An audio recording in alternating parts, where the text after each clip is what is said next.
सर्वेभ्यः नमो नमः। अहम मोनिका तालियान। आज की वीडियो में हम अपनी कक्षा 7 की सुरभि पुस्तिका के 10वें पाठ का अभ्यास कार्य करेंगे।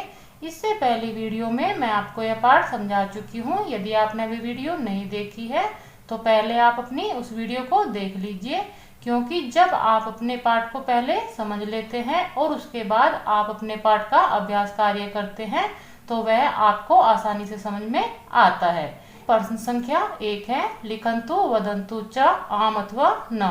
लिखिए और बोलिए आम अथवा ना। आम का अर्थ आपका हाँ होता है, ना का अर्थ आपका नहीं होता है। यहाँ पर जो आपके प्रश्न उन्होंने दिए हुए हैं उनके उत्तर आपको अपने पाठ के अनुसार ही देने हैं। कहने का अर्थ है, यदि आपके पाठ के अनुसार आपके प्रश्न सही है तो आप उसके सामने आम लिखेंगे, और यदि आपके पाठ के अनुसार यह प्रश्न आपके गलत है तो उसके सामने आप ना लिखेंगे। इसमें आपका पहला प्रश्न है, किम गुणः सौंदर्यस्य आभूषणम भवति। क्या गुण सौंदर्य के आभूषण होते हैं। यह वाक्य आपके पाठ के अनुसार सही है तो आप इसके सामने आम लिख दीजिए। किम स्वर्णस्य आभूषणम एव श्रेष्ठम भवति। क्या सोने के आभूषण ही श्रेष्ठ आभूषण होते हैं। यह वाक्य आपके पाठ के अनुसार गलत है तो आप इसके सामने ना लिख दीजिए। किम परिश्रमेण कार्यस्य फलम प्राप्तम भवति।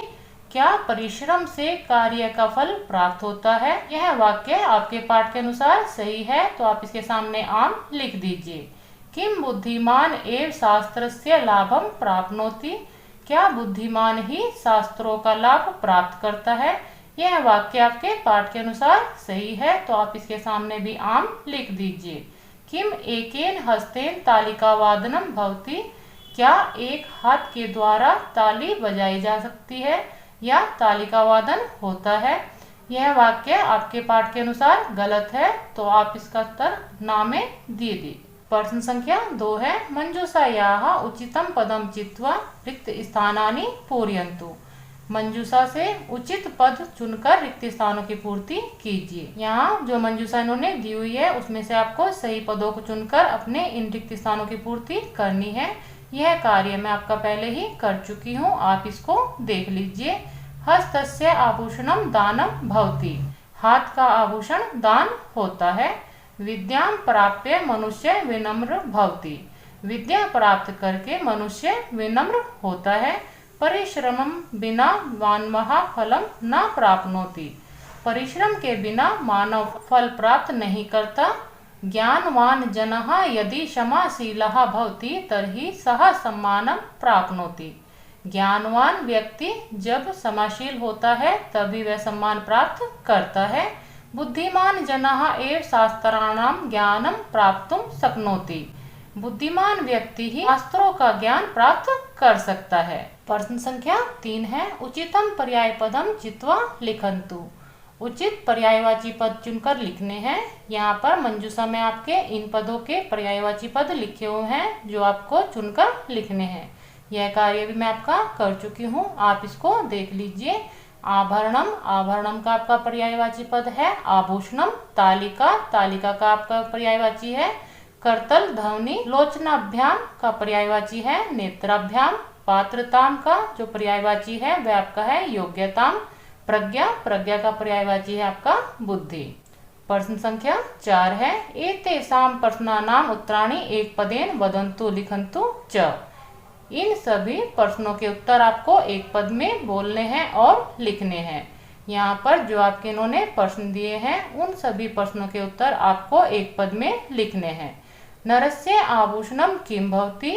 मनुष्य का क्या आभूषण होता है। इस वाले प्रश्न का उत्तर है आपका रूपम की रूप। काभ्याम विहीना दर्पणे द्रष्टुम न शक्नोति। किससे विहीन दर्पण देखने में समर्थ नहीं होते। इस वाले प्रश्न का उत्तर है आपका नेत्राभ्याम की आंखों के बिना। पात्रत्वात् किम आयति। पात्रत्वात् किम आयति का अर्थ है कि योग्यता से क्या प्राप्त होता है या योग्यता से क्या मिलता है। इस वाले प्रश्न का उत्तर है धनम की धन। धर्मः कस्मात् भवति। धर्म किससे होता है। इस वाले प्रश्न का उत्तर है धनात् की धन से। कस्य आभूषणम व्यर्थम भवति। किसके आभूषण व्यर्थ होते हैं? इस वाले प्रश्न का उत्तर है स्वर्णस्य, सोने के। प्रश्न संख्या 5 है एतेषां प्रश्नानाम् उत्तराणि पूर्ण वाक्येन लिखन्तु। इन सभी प्रश्नों के उत्तर आपको पूर्ण वाक्य में लिखने हैं। कहने का अर्थ है जो यहाँ पर आपके इन्होंने प्रश्न दिए हुए हैं, इन सभी प्रश्नों के उत्तर आपको पूर्ण वाक्य में देने हैं। प्रश्न है आपका सत्यम कस्य आभूषणम भवति। सत्य किसका आभूषण होता है? इस प्रश्न का उत्तर है सत्यम कंठस्य आभूषणम भवति। सत्य कंठ का आभूषण होता है। गुणस्य भूषणम किम भवति। गुणों का आभूषण क्या होता है? इस वाले प्रश्न का उत्तर है गुणस्य भूषणम ज्ञानम भवति। गुणों का आभूषण ज्ञान होता है। शास्त्रम कस्य किम अपि न करोति। शास्त्र किसके लिए कुछ भी नहीं करते। इस वाले प्रश्न का उत्तर है यस्य स्वयं प्रज्ञा न अस्ति शास्त्रम तस्य किमपि न करोति। जिसके पास स्वयं की बुद्धि नहीं होती शास्त्र उसके लिए कुछ भी नहीं करते। सुखम कस्मात् प्राप्यते। सुख किससे प्राप्त होता है? इस वाले प्रश्न का उत्तर है सुखम धर्मात् प्राप्यते। सुख धर्म से प्राप्त होता है। मनुष्य परिश्रम बिना कार्यस्य किम न प्राप्नोति। मनुष्य परिश्रम के बिना कार्य का क्या नहीं प्राप्त करता। इस प्रश्न का उत्तर है मनुष्य परिश्रम बिना कार्यस्य फलम न प्राप्नोति। मनुष्य परिश्रम के बिना कार्य का फल नहीं प्राप्त कर सकता।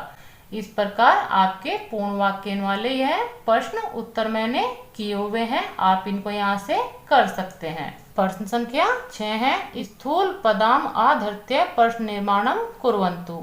आपके वाक्य में जो यह स्थूल पद आए हुए हैं उनके स्थान पर आपको प्रश्नवाचक पदों का प्रयोग करते हुए इन वाक्यों का प्रश्न निर्माण करना है।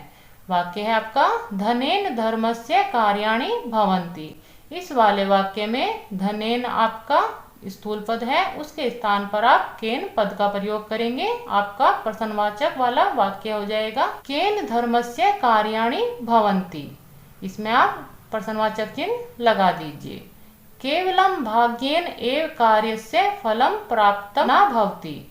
इस वाले वाक्य में कार्य से आपका स्थूल पद है, उसके स्थान पर आप कस्य पद का प्रयोग करेंगे। आपका प्रश्नवाचक वाक्य हो जाएगा केवलम भाग्येन एव कस्य फलम प्राप्तम न भवति। इसमें भी आप प्रश्नवाचक चिन्ह लगा दीजिए। ज्ञानम स्रोतस्य आभूषणम भवति।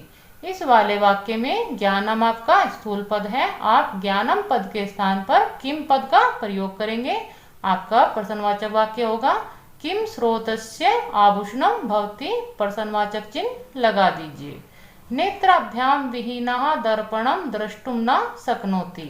इस वाले वाक्य में दर्पणम आपका स्थूल पद है, आप दर्पणम के स्थान पर किम पद का प्रयोग करेंगे। आपका वाक्य होगा नेत्राभ्याम विहीनः किम द्रष्टुम न शक्नोति। रूपस्य आभूषणम गुणः भवति। इस वाले वाक्य में गुणः आपका स्थूल पद है, आप गुणः पद के स्थान पर कहा पद का प्रयोग करेंगे। आपका वाक्य होगा रूपस्य आभूषणम कहा भवति। आप अपने वाक्यों का प्रश्न निर्माण करने के बाद सभी वाक्यों के बाद में प्रश्नवाचक चिन्ह जरूर लगाएं। प्रश्न संख्या 7 है श्लोकात उचित पदम चित्वा रिक्त स्थानानि पूरयन्तु। श्लोक से सही पदों को चुनकर आपको अपने रिक्त स्थानों की पूर्ति करनी है। यहाँ पर इन्होंने आपके 2 श्लोक दिए हुए हैं, उनको आपको पूर्ण करना है। यह कार्य भी मैं आपका कर चुकी हूँ, आप इनको देख लीजिए। यथा एकेन हस्तेन तालिका न संपर्दते तथा उद्यमम परित्यज्य कर्मणः फलम न भवेत्। दूसरा आपका श्लोक है विद्या विनयम ददाति विनयात पात्रताम याति पात्रत्वात् धनम आपनोति धनात् धर्मम ततः सुखम प्राप्नोति। इस प्रकार आप अपने श्लोक को पूर्ण कर सकते हैं। मूल्यात्मक प्रश्न। मूल्यात्मक प्रश्न यह आपको स्वयं करने होते हैं। केवल मैं आपकी सहायता के लिए आपके मूल्यात्मक प्रश्नों की हिंदी आपको समझा रही हूँ, जिससे आप इनको समझने के बाद स्वयं अपने आप आसानी से कर सके। मधुर वचनानि अस्मिन् पाठे मानव जीवन उपयोगिनः अनेके गुणाः उल्लिखिताः सन्ति। मधुर वचनानि अस्मिन् पाठे का अर्थ है यह जो आपका मधुर वचनानि पाठ है इसमें आपका मानव जीवन उपयोगिनः मानव जीवन में उपयोगी होने वाले अनेके गुणः बहुत सारे गुण उल्लिखितः उल्लिखित का अर्थ है उल्लिखित किए गए हैं यानी कि लिखे गए हैं। भवान भवती कान कान गुणान स्वजीवने धारिष्यति। भवान भवती का अर्थ है आप, कान कान का अर्थ है किन किन गुणान गुणों को स्वजीवने अपने जीवन में धारिष्यति धारण करेंगे। तान अत्र लिखतु उनको यहाँ पर लिखिए। यहाँ पर आपके मूल्यात्मक प्रश्न में इन्होंने कहा है जो आपने अभी अपना पाठ पढ़ा है मधुर वचनानि उसमें मानव जीवन में उपयोगी बहुत सारे गुणों का उल्लेख किया गया है। आप अपने जीवन में किन किन गुणों को धारण करेंगे वह आपको यहाँ पर लिखना है। यह आपका मूल्यात्मक प्रश्न है, यह आपको स्वयं ही करना है।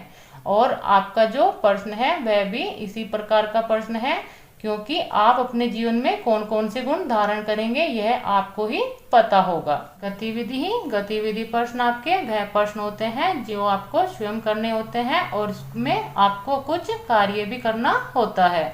यहाँ पर आपका गतिविधि प्रश्न में है दानम सत्संगति क्षमा सत्यम धर्मः ज्ञानम इत्यादिना विषयान अधिकृत्य सूक्तिनां संकलनम कुर्वन्तु।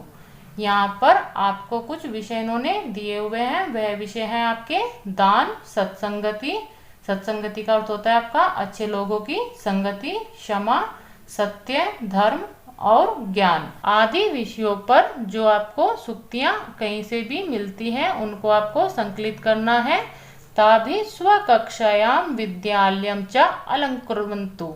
ताभि का अर्थ है उन सभी के द्वारा स्वकक्षाम अपनी कक्षा विद्यालयम च और विद्यालय को अलंकृत कीजिए।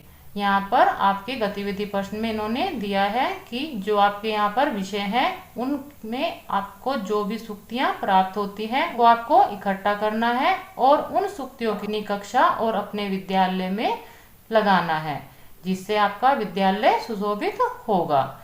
वह आपके विषय कौन से हैं? दान, सत्संगति, क्षमा, सत्य, धर्म और ज्ञान। इन विषय पर आपको जो भी सूक्तियाँ कहीं से भी प्राप्त होती है उनको आप एक चार्ट पर बहुत सुंदर बनाकर लिख सकते हैं, अपनी कक्षा में लगा सकते हैं। यह गतिविधि प्रश्न आपको स्वयं करना है और मूल्यात्मक प्रश्न भी आपको स्वयं करना ही होता है। यहाँ पर यह पाठ आपका समाप्त होता है। मिलते हैं इस पाठ की व्याकरण वाली वीडियो के साथ। सर्वेभ्यः नमो नमः।